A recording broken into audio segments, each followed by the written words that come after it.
বলা আদি চৌঠি হব এইটি রুসনা রুসলা চৌঠি রাতি ধরুতি ছাতি হবে কি পূজনা টিকে টিকে আউ টিকে রহি যাও তমে সমস্তে দেখিব আমার মজা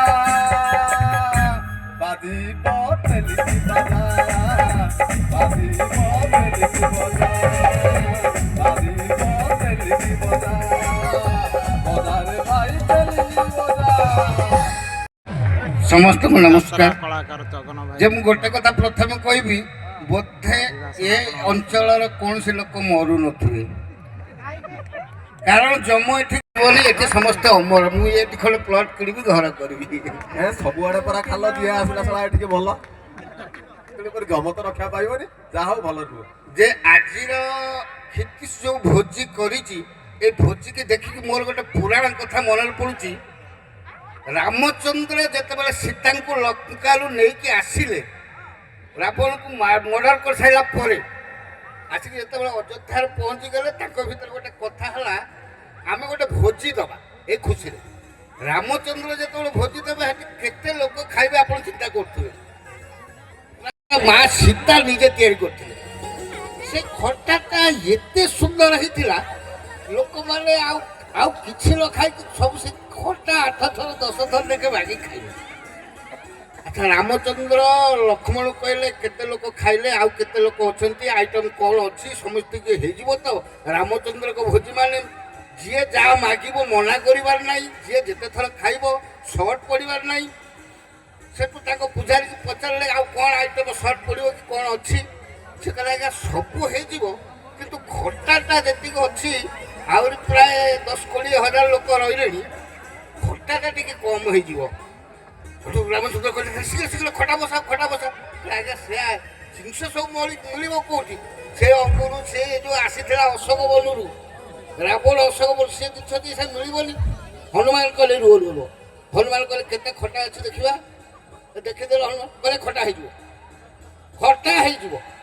ରାମଚନ୍ଦ୍ର କହିଲେ ତୁ ଦବୁନି ନା କ'ଣ କାହାକୁ? ଯିଏ ମାଗିବ ଦବୁ, ପଚାରିବୁ କାହାର ଦରକାର?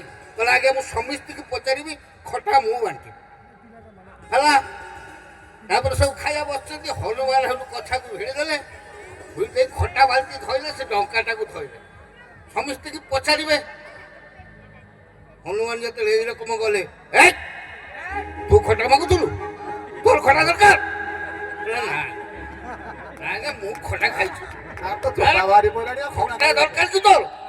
ୟା ମୂର୍ତ୍ତି ଦେଖି କହିଲା ନା ମୁଁ ଖଟା କ'ଣ ଖାଇବି? ସିଏ ଆଉ ଯୋଉ ଚିକନ ଦିଖଣ୍ଡ ଖାଇଦେଲେ, କହିଲା ନା ମୋର ହେଇଗଲାଣି। ସେ ଏରକମ ସମସ୍ତଙ୍କୁ ପଚାରି ଖାଇଲେ, କେହି ଆଉ ଖଟା ନେଲେନି। ସେ 20,000 ଲୋକ ଖାଇକି ଚାଲିଗଲେ, ଖଟା ଥୁଆ ହେଇଛି।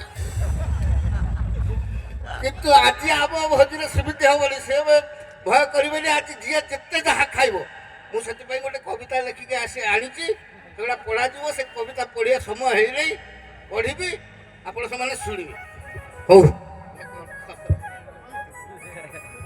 କବିତା ତ ନିଶ୍ଚୟ ଜଗନ ଭାଇ ପଢିବେ। ଯାହା ଧନ୍ୟବାଦ ତାଙ୍କ ଶ୍ୱଶୁରକୁ ଦେବା ଦରକାର, ଯେ କି ସେ ଏତେ ବରଯାତ୍ରୀକୁ କଣ୍ଟ୍ରୋଲ କରିଛନ୍ତି, ଯୋଉଠିକି ପରମିଶନ ମିଳୁନଥିଲା। ଯାହା ହଉ ଆମର ଯାହାକୁ ଯେମିତି ହଉ କଳାକାର ଜୀବନ ଆଜ୍ଞା ସମସ୍ତଙ୍କର ନବୁ ମନ। ତେଣୁକରି ଆପଣ ମାନଙ୍କର ଯେମିତି ସହାନୁଭୂତି ରହୁଛି, ସମସ୍ତଙ୍କର ଓଡ଼ିଶା ସାରା ସେମିତି ବି ରହିଥିଲା। ଯାହା ହଉ, କିନ୍ତୁ ସମସ୍ତେ ଯାଇଥିବେ, କିନ୍ତୁ ଚିନ୍ତା କରିଥିବେ ବାହାଘର ଦିନ ଝିଅ କାନ୍ଦେ କାହିଁ? ଝିଅ କାନ୍ଦୁଥିଲା ବାହାଘର ପର୍ଯ୍ୟନ୍ତ ଯେତିକି କାନ୍ଦେ, ତାପରେ ପୁଅ ଶଳାଟି କାନ୍ଦିବା ପାଳି ଏଇଠି। କାରଣ ପୁଅର କାନ୍ଦିବା ପାଳି ଆଜିଠାରୁ ପଡିଗଲା। ଝିଅ ସେଇଥିର ଲାଷ୍ଟ କାନ୍ଦଟା କାନ୍ଦିକି ଆସିଥାଏ, ମା ଏଇଠି ମୁଁ ଥିଲି, ଯାହା କହୁଥିଲି ମତେ ଆଣି ଦଉଥିଲୁ, ମୁଁ କାନ୍ଦିଲେ ମତେ ଦଉଥିଲୁ, ନ କାନ୍ଦିଲେ ମତେ ଦଉନଥିଲୁ, କିନ୍ତୁ ଆଜିଠାରୁ ମତେ ଯାହାକୁ ବାନ୍ଧିଦେଲୁ, ସେ ଶଳାଟି ଆଜିଠାରୁ କାନ୍ଦିଲା। କାରଣ ମୋର କାଠ ଜିନିଷ ଦରକାର ପଇଲେ ସିଏ ଦବ, ନାକ ଜିନିଷ ଦରକାର ପଇଲେ ସିଏ ଦବ, ମୁଣ୍ଡ ଜିନିଷ ଦରକାର ପଇଲେ ସିଏ ଦବ। ସେ କଥା କହିହବନି କାଠ ଜିନିଷ କଣ ବୋଲି ବଡି ସ୍ପ୍ରେ, ଆଉ ତ ମୁଁ କଣ ବଢିଆ ଡକାଇ କଣ ଇଂଲିଶ କହିବି? ଯାହା ହଉ ସବୁ ଜିନିଷ ଦବ। ଦବ ନାହିଁ, କବିତା ପଦେ କରନ୍ତୁ, ତାପରେ କମେଡି ଲାଇନ ଉପରକୁ ଯିବା। ଆମର ସବୁ ଆସନ୍ତୁ କଳାକାର ମାନେ, ସେ କବିତା ପଢିବା। ଏ କମେଡି ପଦେ କ'ଣ ଯୋଉ କମେଡି? ତମେ ମୋ କତିରେ ଟିଉସନ ହଉଛ, ସକାଳେ ସନ୍ଧ୍ୟାରେ ଟିଉସନ ବି ହଉଛ, ଦିନରେ ବି ତମକୁ ମୁଁ କ୍ଲାସ କରଉଛି। ତେଣୁକରି ମୁଁ ଆଜି ରାସ୍ତାରେ ଯାଉ ଯାଉ ତମେ ମତେ କାହିଁକି ଅଟକେଇଲ? ଗୁରୁ କହିଲେ ମୋ ପାଖରେ ଦିଟା ଜିନିଷ ଥିଲା, ଏଇଟା ମୁଁ ଶିଖିଥିଲି ମୋ ଗୁରୁଙ୍କ ପାଖରୁ। ଦିଟା ଜିନିଷ ଅଛି, ଗୋଟାକର ବିଦ୍ୟା ଜ୍ଞାନ ଯୋଉଟା କହୁଛନ୍ତି, ଆଉ ଗୋଟାକର ଅଛି ଧନ। ପଚାରିଲେ ଶିଷ୍ୟ ତମେ କଣ ଚାହ, ଜ୍ଞାନ ଚାହ ନା ଧନ ଚାହ? ଶିଷ୍ୟଟି ସେଇଠି ଚିନ୍ତା କଲା, ମୁଁ ଜ୍ଞାନ ନେବି ନା ଧନ ନେବି? ଯଦି ଜ୍ଞାନ ନେବି 10 ବର୍ଷ 15 ବର୍ଷ ଜ୍ଞାନ ଅର୍ଜନ କଲା ପରେ ଧନ ପାଇବି। ତେଣୁକରି କଣ ନା ମୁଁ ଜ୍ଞାନ ନେବିନି, ଡାଇରେକ୍ଟ ଗୁରୁଙ୍କ ପାଖରୁ ଧନଟା ନେଇଛି। ତେଣୁକରି ଧନ ନେବା ଲୋକ, ଜ୍ଞାନ ନେବା ଲୋକ। ତେଣୁକରି ମୁଁ ଚିନ୍ତା କଲି ଏ ଅଞ୍ଚଳରେ ଆପଣମାନଙ୍କ ନିକଟସ୍ଥ ଷେଣ୍ଢତିରା ମୋ ଘର ବେଶୀ ବି ଦୂର ନୁହେଁ। ଆପଣଙ୍କର ଶାଳନିଆ ଶାଳକଣିଆ ବ୍ରାହ୍ମଣ କଳା ଏଇ ଏରିଆର ମୋର ଜଣେ ସାଙ୍ଗ ପିଲା ପଢୁଥାଏ ଆପଣଙ୍କର ଶାଳନିଆର ସୁଖଦେବ କରଙ୍କର ପୁତ୍ର। ଆମେ ଯେତେବେଳେ ସ୍କୁଲ ପଢୁଥାଏ ମୁଁ 9ମ ଶ୍ରେଣୀରେ, ସେଇଠି ପଢୁ ପଢୁ ମୁଁ ଶଳାଟି ବଡ଼ ମୂର୍ଖ। ଶଳାଟି ଆଜି ପର୍ଯ୍ୟନ୍ତ ମୁଁ ABCD ଓଡ଼ିଆ ଛଡ଼ା ଜାଣିପାରିନି, କାରଣ ଓଡ଼ିଆ ଛୁଆ ଇଂଲିଶ ପଢ଼ିବା ଅଭ୍ୟାସ କଲି। ପାଖରେ ବସିଥିଲି, ବସୁ ବସୁ ଆମର ସେଠି ଗୋପୀନାଥ ସାର୍ ଥିଲେ, ସିଏ ପଚାରିଦେଲେ ସ୍ତ୍ରୀ କଣ କରେ? ଇଏ ଶଳାଟି ମୋ କତିରେ ବସିଥିଲା, ମତେ କଉଡ଼ି ମାରିକି ଟେକି କହିଦେଲା ପାଣି ଆଣେ, ରୋଷେଇ କରେ, ଝାଡ଼ୁ ମାରେ, ରାନ୍ଧିବାଡ଼ି ଖାଇବା ପାଇଁ ଦିଏ।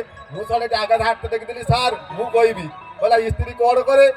କହିଲା ମୁଁ ଉଠିକି ଠିଆ ହେଇକି ପଟାକିନା କହିଦେଲି ପାଣି ଆଣେ, ଲୁଗାପଟା ମାନେ ଆଇରନ୍ କରେ, ରୋଷେଇ କରେ, ବାନ୍ଧିକି ଦିଏ। ମାରଟି ମୋହର କତିରୁ ଆରମ୍ଭ ହେଇଗଲା। ମୁଁ ଯେତେଟା କହିଥିଲି ସେତେଟା ବାହାରେ ଖାଇଲି। ତେଣୁକରି ଯାହା ହଉ ଆମ ଅଞ୍ଚଳର ଲୋକମାନେ ଶାନ୍ତିରେ ରୁହନ୍ତୁ, ବହୁତ ଭଲରେ ରୁହନ୍ତୁ। ଜଗତରନାଥ ଜଗନ୍ନାଥଙ୍କ ପାଖରେ ଏତିକି ପ୍ରାର୍ଥନା କରୁଛି, ଯେତେବେଳେ ଆପଣମାନଙ୍କ ଗ୍ରାମରେ ଏମିତି ଫଙ୍କସନ୍ ହେଉଛି ଆପଣମାନେ କେତେ ଖୁସି ସେଇଟା ଅନୁଭୂତ କରିପାରୁଥିବେ। ମୋ ଜୀବନ କାଳ ଭିତରେ ମୁଁ ମୋତେ ଦେଖୁଛି ବନ୍ତ ବ୍ଲକ, ଆପଣଙ୍କର ବୋଧେ ହାଟଡି ବ୍ଲକ, ଏ ଦିଟା ବ୍ଲକ ଭିତରେ ଯେତେ ଆମେ କଳାକାର ଅଛୁ, ବୋଧେ ଆଜି ମୁଁ ଉତ୍ସାହିତ ଗୋଟିଏ ଜିନିଷ 100% ଗ୍ୟାରେଣ୍ଟି ଦେବି, ଆମ ଯାତ୍ରାରାଣୀ ସିଂହ ବାହିନୀରେ ଭିଲିଆନର ପ୍ରୀତିଭୋଜନ ଯୋଉ ଭୋଜିଟା ଓଡ଼ିଶାରେ ବୋଧେ ଏମିତି କୋଉ ଜାଗାରେ ହେଉନାହିଁ।